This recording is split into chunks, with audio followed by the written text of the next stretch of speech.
Before we get into today's show, let me tell you about the latest deal from Mike Lindell, MyPillow. Once again, the big box stores have canceled their orders simply because they don't agree with Mike Lindell's politics. They don't like it because he supports President Trump. Well, he's going to pass that savings on to you. No more middleman. And boy, does he have some great deals on the Giza Dream sheets and the Percal bed sheets. Listen to this. Giza Dream queen size, normally $139.98. Your wholesale price, $69.99 when you use promo code Joey. King size, only $79.99. The Percal queen size, normally $89.98. Your wholesale price, $29.98 when you use promo code Joey. Just call 1-800-893-4059 or go to MyPillow.com. Always use promo code Joey. Free shipping options available. This allotment's not going to last very long. When they're gone, they're gone.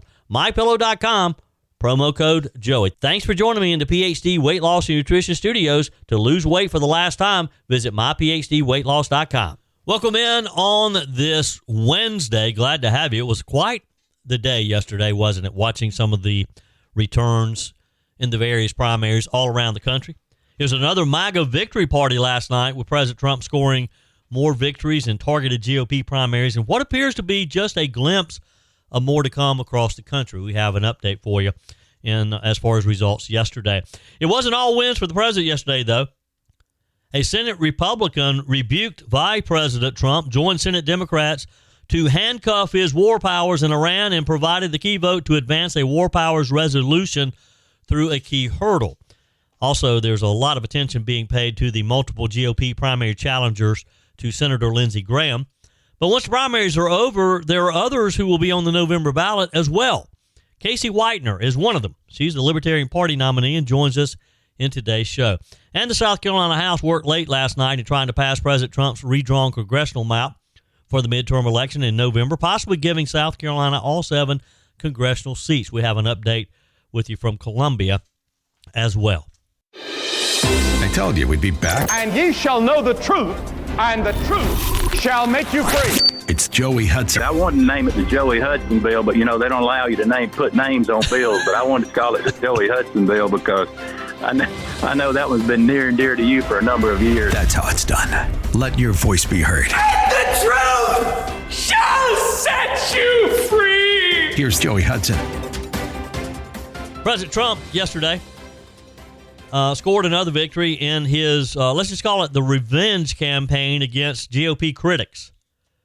Further just flexing his grip on the Republican Party, making sure that everybody knows he's still around for a few more years. This after a string of primary wins in recent weeks. Trump-backed Ed Gallrain, a former Navy SEAL and Kentucky farmer, defeated the president's longtime antagonist, Representative Thomas Massie. This, according to the Associated Press, who called it last night. Gallrain's victory represents a major win for the president's political operation and pro-Israel allied groups who spent aggressively to unseat the incumbent Massie. Massie said as he spoke to supporters gathered at a Kentucky hotel, "I've called and conceded the race. We've been honorable the whole time, and we're going to stay that way." Now, President Trump has repeatedly unleashed on Massie in a very personal way, particularly in these final days of the primary, while spotlighting his endorsement of Mr. Gallrain, who he recruited into the race. The president called Massie, who has frequently opposed parts of his legislative agenda, the worst Republican congressman in history. And he has not been shy about calling Thomas Massie out in any regard. Gallrain echoed the president's attack in an interview with Fox News Digital on Monday, saying, "My opponent, he's running against President Trump and the agenda that has been put forward by the Republican Party." So this race came down to basically the president and Gallrain against Thomas Massie. Massie didn't have a chance, did he? Massie fired back, though. He didn't just shy away.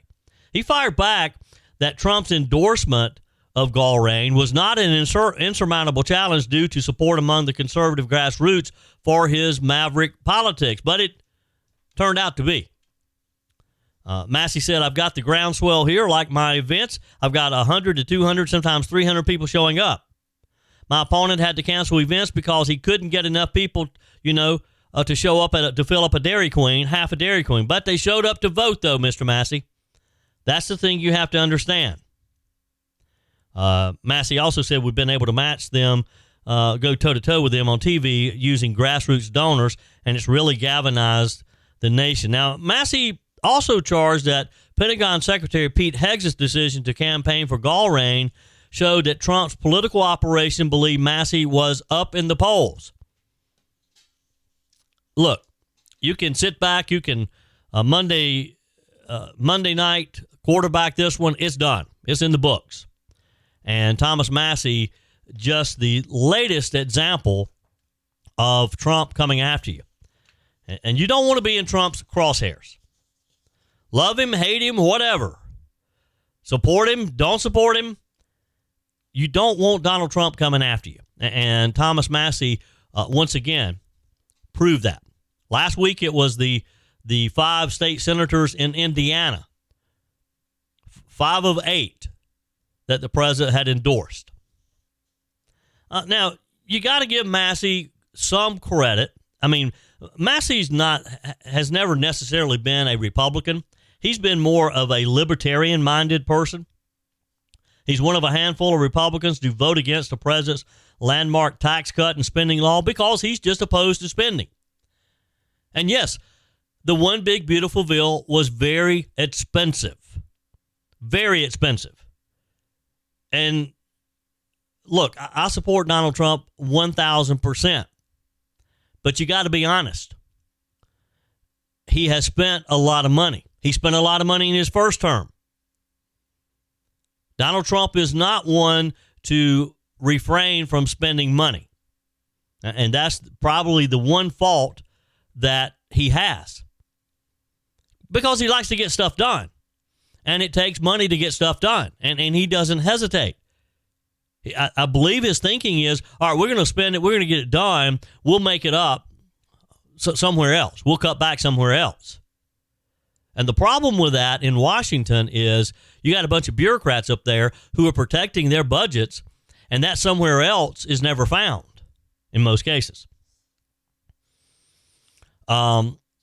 Massey has emerged or did emerge as one of the fiercest Republican critics of the president's war on Iran. And in a few minutes, there was there was a key Senate vote last night that did not favor the president. We're going to get into that in just a minute. But Massey has been a big detractor of Donald Trump, and it cost him his job. He's going to be going back home to Kentucky and going to retire from politics. Now, there was another, while we're in Kentucky, let's stay there for a minute, because there was another somewhat victory in one of the most crowded Republican Senate primaries in the country. President Trump's thumb on the scale proved to be the difference maker there in the U.S. Senate race as well. Representative Andy Barr came out on top of an 11-person bar fight. It was like a bar fight. 11 people running to take over from Mitch McConnell. 11 people wanting to replace retiring Senator Mitch McConnell, who, by the way, was one time a thorn in President Trump's side as well.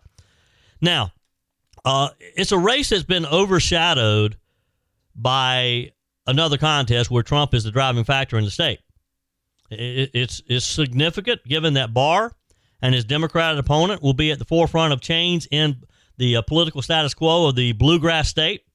But whoever comes out on top in November will replace McConnell, the longest-serving Republican leader in Senate history who has been a political force, polarizing figure during his decades in the upper chamber. And again, Mitch McConnell can't retire soon enough. But like some of the other races, though, during this and previous cycles, during the MAGA Trump era, the president was the main factor on the Republican side. And Mr. Barr's bid for the upper chamber after serving 7 terms in the House was spurred by a late endorsement by President Trump earlier this month. Both of these endorsements, Mr. Gallrain and Mr. Barr, received Trump endorsements pretty late in the process, which if you're a candidate out there running and you're waiting for Donald Trump's endorsement and you think it's getting close to the election, it's never too late. You never know when the president is going to show up. You know, there's been a lot of speculation if President Trump will endorse anyone in the governor's race here in South Carolina. They're all jockeying for position. They all want voters to think that they are Trump's right-hand man. And I would say that if the president does, in fact, endorse someone, which, again, is getting late in the game here, too, so maybe he doesn't. But if he does, I'm going to believe that Lieutenant Governor Pamela Abbott has the edge, because one thing that Donald Trump does is he values loyalty. Governor Henry McMaster has been loyal to President Donald Trump. So has Lieutenant Governor Pamela Abbott. And it wouldn't surprise me if Trump doesn't come out late and endorse the lieutenant governor just because of his loyalty to Henry McMaster. But again, that's one of those we'll have to wait and see. There's a moment no one wants to talk about with weight loss. It's the moment it stops working. Joey Hudson here. The diet that worked before doesn't. The workouts don't hit the same. Even eating less stops moving the scale. That's not random. That's your body protecting itself. Because when your body thinks it's under stress, it slows your metabolism, holds on to fat, and fights you every step of the way. That's why quick fixes eventually fail. Even the popular GLP-1 shots, they suppress appetite, but they don't fix what caused the problem. At PhD Weight Loss, they focus on restoring your metabolism so your body stops fighting you. That's when the real change happens. And right now, when you call or mention Joey, you're going to get 2 weeks free, and they'll pay for the cost of your food. Just call 864-644-1900. Do it right now and get ready for the summer. That's 864-644-1900, or go to myphdweightloss.com, because the goal isn't to lose weight once. It's to never have to start over again. Call today and tell them Joey sent you. So although the president had some major wins yesterday in primaries, he did have a bit of a challenge in the U.S. Senate yesterday. So let me ask you a question. When did Congress, particularly the U.S. Senate, suddenly rediscover its concern about war powers? Was it during Afghanistan? Was it during Libya? Maybe during Syria? Was it when the drones were flying over the Middle East under multiple administrations? Or is it only now? Because the president sitting in the Oval Office is named Donald J. Trump. Could that be it? Because suddenly, after years of silence from many in Washington, we're watching senators race to tie the hands of a commander-in-chief while Iran inches closer to a nuclear weapon, and terrorists across the region grow bolder by the day unless we stop them. Now, one Republican senator, who just lost his primary election, by the way, because of Donald Trump, joined Democrats to push a war powers resolution aimed squarely at Donald J. Trump's ability to act against Iran. This is not a debate about procedure. It's a debate about strength. It's about deterrence. It's about whether America projects power or hesitation. And folks, the whole world's watching. So here's what happened. Senator Bill Cassidy, remember him? He broke with his Republican colleagues and sided with the Democrats to advance a war powers resolution designed to limit President Trump's authority regarding military action. Cassidy says Congress has been left in the dark about what's being called Operation Epic Fury. He says he supports preventing Iran from getting a nuclear weapon, but he wants more answers before authorizing additional action. Now, look, Congress absolutely has an oversight role. I'm not going to argue with that. That's part of our constitutional system. Nobody disputes it. But let's be honest about what's really happening politically. This isn't occurring because this is suddenly a new idea. President Trump has made it crystal clear that Iran will never be allowed to obtain a nuclear weapon. That's why we're there. Vice President J.D. Vance reinforced that message this week when he said the administration is locked and loaded if the negotiations fail. And remember, this comes after reports that President Trump actually delayed a major strike because allies in the region requested more time for negotiations. Think about that. The media narrative is always that Trump is reckless, impulsive, and dangerous. Yet here we are. We have a president who reportedly paused military action to allow diplomacy another chance. They've had multiple chances. You think that would earn at least a little acknowledgement from his critics? Instead, Democrats are accusing him of dragging America into an endless war. Because many of the same voices now warning about executive power had no issue when presidents from other parties or their own party launched military operations without formal declarations of war or for decades. They didn't have any problem with Joe Biden sending billions of dollars to Ukraine. Because I guess they thought that Joe Biden and his son would get a cut of that. They're not going to interfere with that. And that's the part Americans notice, the inconsistency, the selective outrage. So let's talk about Iran for a moment, because this is the heart of the issue. The regime in Tehran is not Norway, it's not Canada, it's not some misunderstood regional actor. This is the world's leading state sponsor of terrorism. They're terrorists. They're bad people. Iran funds proxy militias. They back Hezbollah. They support Hamas. Iran has American blood on its hands stretching back decades. Donald Trump recognizes that, and he doesn't forget it. Yet every time America talks about drawing a hard line, there are politicians in Washington who immediately panic about appearing too aggressive. Folks, weakness invites aggression. History teaches that over and over again. The weak always draw the strong. Ronald Reagan understood that peace comes through strength. Not through confusion, not through hesitation, not through telegraphing uncertainty to hostile regimes. When America looks divided, adversaries try to take advantage. And right now, what signal are we sending? The Senate is publicly debating whether the president should even retain the ability to act decisively while Iran continues pursuing nuclear capability. Do you think leaders in Iran are not watching this? Do you think they don't have TVs? Do you think they're not on social media? Of course they are. They study every crack in American resolve because they still have hope that they can somehow wiggle out of this mess they've got themselves into. Now, I want to be fair. There are legitimate constitutional questions involved. Senator Lisa Murkowski says Congress missed its 60-day window under the War Powers Act, and therefore lawmakers should debate continued involvement. I guess that's a reasonable procedural argument. Senator Rand Paul has long held libertarian views against expanding military engagement overseas. At least he's consistent. But here's where conservatives need to think carefully. There is a difference between avoiding endless nation-building wars and surrendering deterrence. Those are not the same thing. Most Americans do not want another Iraq or Afghanistan. I get that. That's true. The country is exhausted from decades of open-ended conflicts. We got to get out of Ukraine. We got to stop sending money to Ukraine. But Americans are also understand something else. You cannot allow radical regimes to threaten the United States and our allies without consequence. And the danger with these resolutions is that they can unintentionally signal paralysis. Imagine being an adversary and hearing American politicians say, well, before the president can respond decisively, we need weeks of congressional wrangling. So you got the president over here saying, if you don't do this, Iran, I'm going to come get you. And they're hearing these U.S. senators say, well, we're not going to let you do that, Mr. President. And there's confusion. There's division, which breeds weakness. You agree? Text me, email me, joe@joeyhudson.com.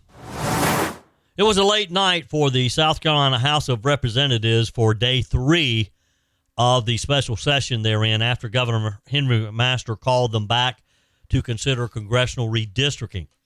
The Democrats have tried everything they possibly could come up with to run out the clock, including asking the clerk to read the bill. As does 3024, but 3025 has 8. 3026 has 0, 3027 has 364, and 3028 has 21. 3029 has 425, 3030 has 0, as does 3031 and 3032, but 3033 has 17. 3034 has 9, 3035 has 0, 3040 has 0, but 3041 has 28. Now, can you imagine sitting there and having to listen to this for quite some time? I mean, what exactly do they think they're going to accomplish other than running out the clock? It's one of those old parliamentary tricks of trying to run the clock out, or at least wear your colleagues out so they'll move on. Now, that was reading clerk Bubba Cromer, who's retiring after about 30 years once this session's over. I'm sure he's thinking, will we ever get this session wrapped up? And a Democrat representative, I forget who it was, requested that the bill be read. And he's reading, I think those are actually like numbers from various precincts. I don't know what it all represented. I just know they did that forever. Now, at one point, the lady who requested the bill be read, it was suspected that she had gotten up and moved, and a point of order was called. Now, evidently, the House rules say that if you have asked for the bill to be read, you have to remain in your seat until the reading is finished. It was just one question after another, and I'm watching part of this last night. I love the way you can watch this, by the way. Kind of shows you how boring I am. I'm sitting here watching them read a bill. But, you know, the point is, they were all sitting there. I was texting with some of them. And, in fact, I was hoping to get a chance to actually record an interview for today when they finished last night, but it just became too late. And they had to stay in the chamber. They couldn't step out into the lobby and do a quick phone call. Now, as we were moving through this process this week, and we knew it was going to get sticky. We knew, I've been telling you, since we knew that this was going to happen last week, that yes, there were going to be all types of procedural things, amendments, and there were hundreds of amendments. And you probably heard that late Monday night, the House Rules Committee met and changed the rules. And if I remember correctly, the rules now basically say that each member can submit one amendment, and each member got X amount of time for debate, so that everybody would be fair to everybody would have equal opportunity.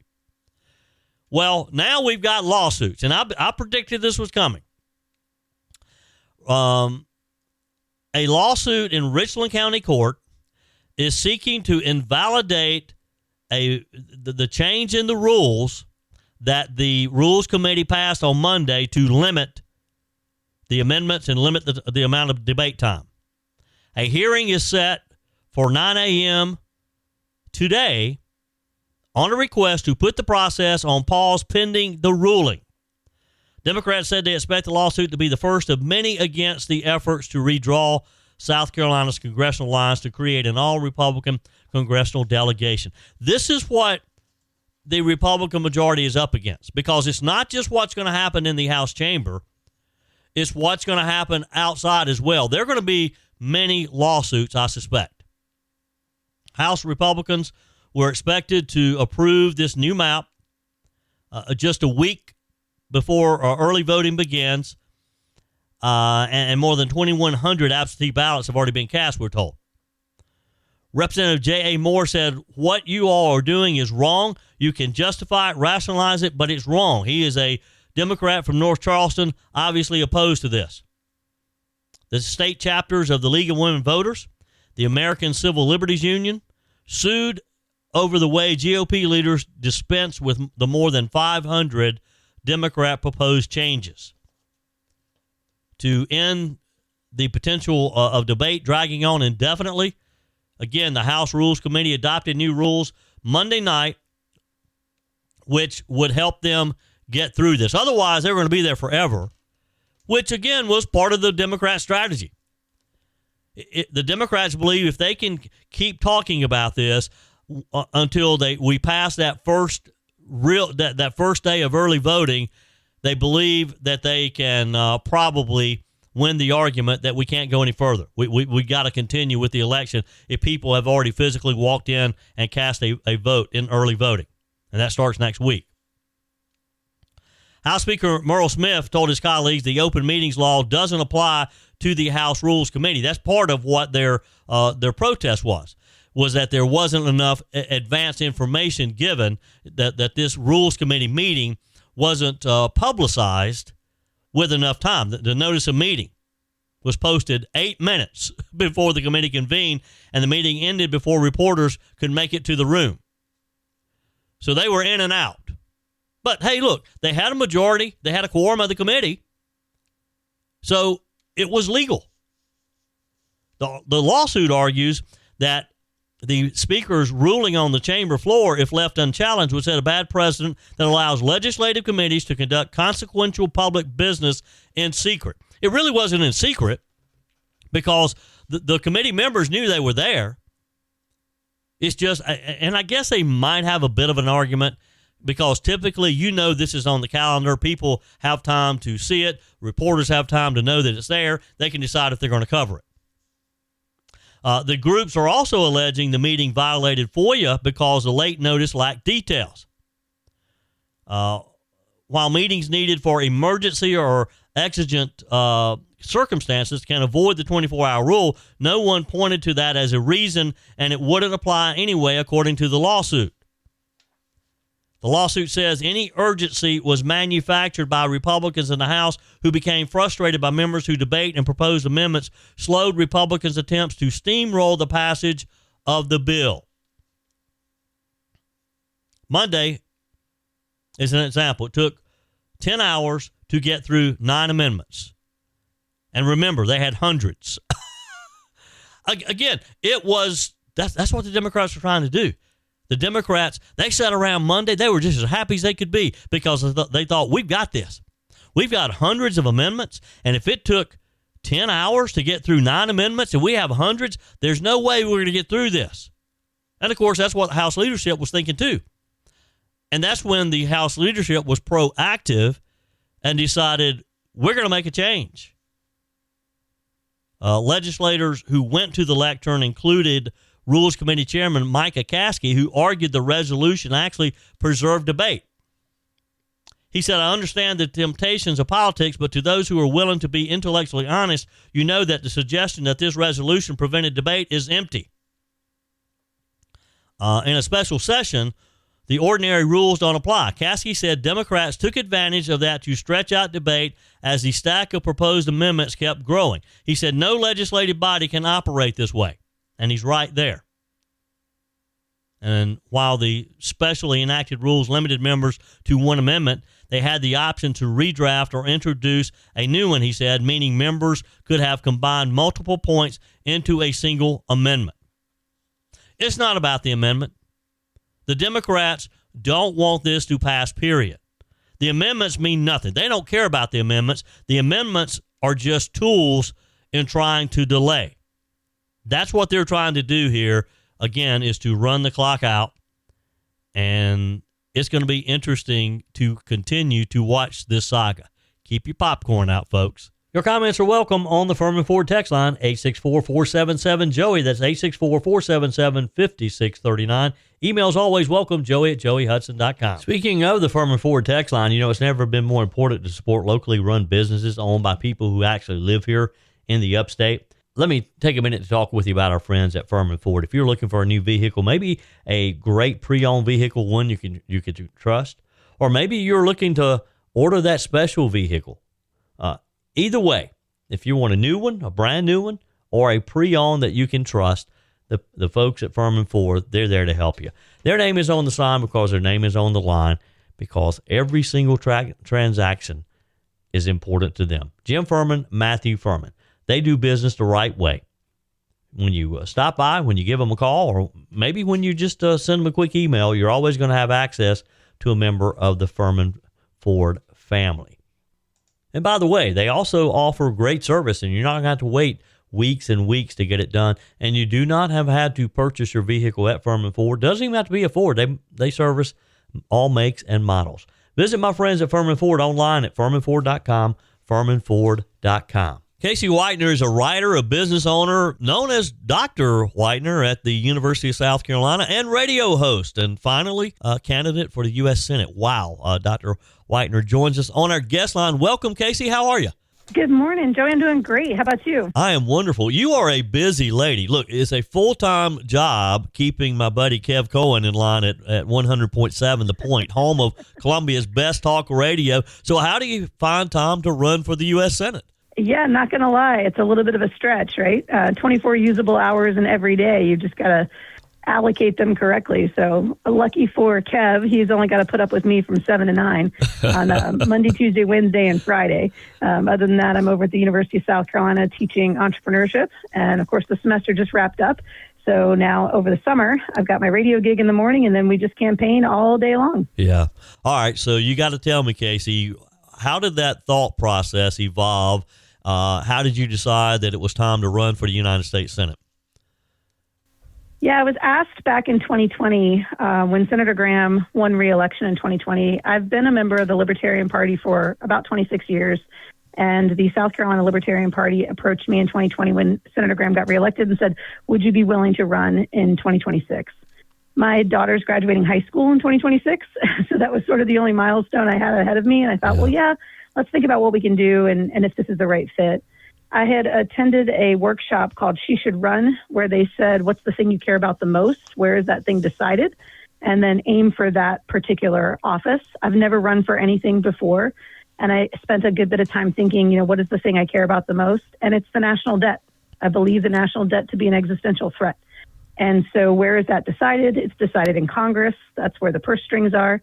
So that combined with this conversation I was having with the South Carolina Libertarian Party back in 2020 said, I think the Senate is the right place for me to go and address specifically the national debt. And so we've just kind of off since then, since 2020, trying to get things in place, get my family ready for something like this, get myself professionally ready for something like this. And yeah, that's where we're at. We launched on March 29th, which is my birthday of 2025. Spent some time doing some customer discovery. Do other people care about the debt as much as I do? Was kind of the question we wanted to answer in 2025. And it turns out, yes, they do. Yeah. They care about it as well. So that's where we're headed now. Yeah. Kasie Whitener is my guest today, running for the U.S. Senate. She is the Libertarian nominee. Now, I've been involved in politics for quite some time, Kasie. I don't want to tell my age here, but I've been around a while, okay? And it used to be that Republican candidates running for either the U.S. House or the U.S. Senate would promise to pass a balanced budget amendment. Now, you just talked about the debt, and I do think that's a top-of-mind issue among voters. I don't hear candidates talk about balancing the budget anymore, but you're saying that, right? You believe that the budget can be balanced. Yeah, 100%. I mean, and I think part of the reason we don't hear people talking about it anymore is there's this addiction to spending that's going on in Washington right now, where a lot of times you've got a candidate that needs a senator or a congressman who needs something, and then they need that thing from somebody else, right? And so I'll spend for your thing if you spend for my thing, and the spending just gets wildly out of control in that way. We don't see them spending time in January talking about what's the budget going to look like a year from now. They don't put that time and effort into, really going through and looking at each. And I think because of this addiction to spending and the gamesmanship that's been played, we've seen this happen where they use reconciliation bills, these kinds of things where they can go in and they can say, well, yeah, even though we said we were going to spend this money, we're not going to spend it after all. And there's a lot of last funding for this, funding for that. We had the whole conversation about the big, beautiful bill last summer. Yeah. These kinds of things that all the sort of gamesmanship, I guess is the best way to put it, has just created just a mess up there. It's not fiscally responsible. It's not anybody saying, hey, let's be methodical and procedural about this, because that's not exciting. It doesn't get headlines. It doesn't get likes and clicks and shares and that sort of thing. And it doesn't feed their corporate donors. So I think, a lot of times people are incentivized to do what's best for themselves, what's best for their party. They're not necessarily thinking about good, responsible governance. Yeah. Kasie, I believe there is an overall frustration among voters and maybe a frustration with the two-party system. What do you believe a libertarian candidate can offer that maybe the Republicans and the Democrats are not offering? There's the biggest offer is that I'm not incentivized by corporate money. I'm not incentivized by the donations that are growing my party. I'm not part of that machinery. I think the frustration that people have with the Republicans and the Democrats is these are the two most powerful corporations in the nation, and their product is the government. They sell the government to their customers, and their customers, we would all think, are voters, but they're not. Their customers are their donors. And so what they do is they make laws, they make regulations, they make loopholes, they build all these things. They manipulate our government to sell that back to their donors. And they generate a tremendous amount of income. They pay a lot of people to do professional work inside the corporation. They operate like corporations, tax-free, by the way. Yes. And yet voters are left out, right? They're taken for granted. Our votes are taken for granted. Our participation in the process is taken for granted. And so as a libertarian, we don't have that machinery. I mean, we are bootstrapping our campaign. You can see through the Elections Commission how much we've raised. It's not anywhere near the amount of money that's being spent in the primaries right now with the Democrats and the Republicans. We are focused on volunteers. We're focused on coming here for a short period of time, which is the campaign season. We're going to get this done by November 3rd. And then after that, we move into, actual governance position. But between now and then, nobody's here trying to get rich. Nobody's charging our campaign, thousands and thousands of dollars for their expertise. They're showing up because they want the citizens and the voters to have an opportunity to pick somebody who will actually represent them. Yeah. And not somebody who's going to represent the corporate interests that funded them. Yeah. Kasie Whitener is with me today. She is running for the U.S. Senate as the Libertarian nominee. You can find out additional information about Kasie at CasieSouthCarolina.com, CasieSouthCarolina.com. One of the biggest issues, Kasie, is families just having a tough time making ends meet, inflation, affordability, housing, groceries.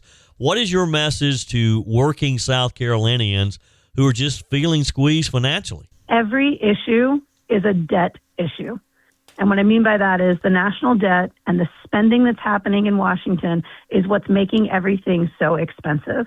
We see inflation. We see the amount of interest we're paying on the national debt. We know the debt itself has exceeded the gross domestic product. This is a huge accounting problem at the top that is showing up for all of us. So everything is about that national debt, and we've got to get that under control. The two things that are driving that are Social Security and Medicare, which are uncapped programs that are growing in an exponential way that we simply cannot afford. And I know that our major players in this game, in this political game, are not going to talk about those two things because everybody loses their mind. Oh my gosh, they're going to cut Social Security. Oh my gosh, they're going to cut Medicare. And the message I have for folks is we cannot continue to live beyond our means. And before we get to a place where we have to institute austerity measures, because that place is coming, we need to be reasonable about the programs we expect to support and the natural and necessary reforms that those programs need.